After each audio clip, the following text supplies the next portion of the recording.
Hello বন্ধুরা, সবাই কেমন আছেন? আশা করি ভালো আছেন। তো দেখুন আমি কি কি করেছি। আজকে লুচি করেছি, এই যে লুচি করেছি, লুচি খেজুর গুড়ের পায়েস করেছি। পায়েসটা জমে গেছে, এই খেজুর গুড়ের পায়েস জমে গেছে। খেতে কেমন হয়েছে জানি না, আশা করি ভালোই হবে। করছি এটা। তো আমার হাজব্যান্ড খেতে চেয়েছে, তো আমাদের দাদা ভাই বলছে আজকে খেজুর গুড়ের পায়েস করো আর লুচি করো। তো করেছি। তারপর আছে যে তেল পিঠা করেছি, কোনোদিন আমি করিনি। আমার তেল পিঠা করেছি, কোনোদিন করিনি। এই যে তেল পিঠা করেছি, বেশি খাবে না, একটাই খাবে। আর শাক আলুর রস বড়া করেছি। দেখো রস বড়াটা কেমন হয়েছে, কত সুন্দর।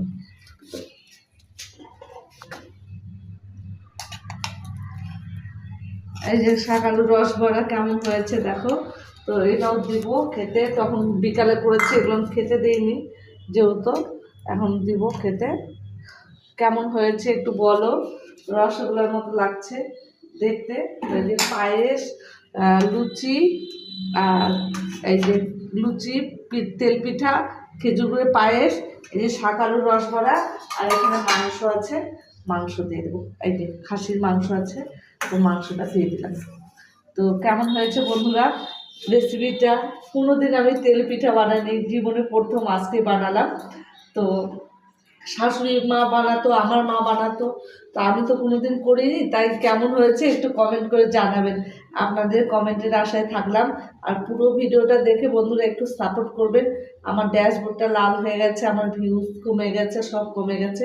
তো আপনাদের কাছে একটাই রিকোয়েস্ট আমার, একটু ভিডিও পুরো দেখে তারপর লাইক কমেন্ট করবেন। দেখুন আপনারা তো দেখছেন আমার ভিডিওটা, তো একটা লাইক কমেন্ট করে গেলে আপনার সঙ্গে আমার বন্ধুত্ব বাড়বে, এঙ্গেজমেন্ট বাড়বে। যার জন্য বলছি বন্ধুরা একটু সবাই সাপোর্ট করবেন, আমিও সবাইকে সাপোর্ট করবো।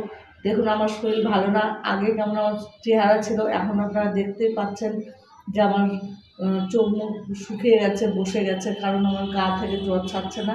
কী হয়েছে জানি না। তো আমি আপনাদের জন্য এগুলো বানিয়েছি, যারা যারা খাবেন ভেবেছেন চলে আসুন আমার বাড়িতে খেতে। তো রেসিপিটা রাতের জন্য, আপনারা সবাই চলে আসবেন। আর ভালো থাকবেন, সুস্থ থাকবেন। সবাইকে এটুকু শুভকামনা করি আপনাদের জন্য। ধন্যবাদ সবাইকে।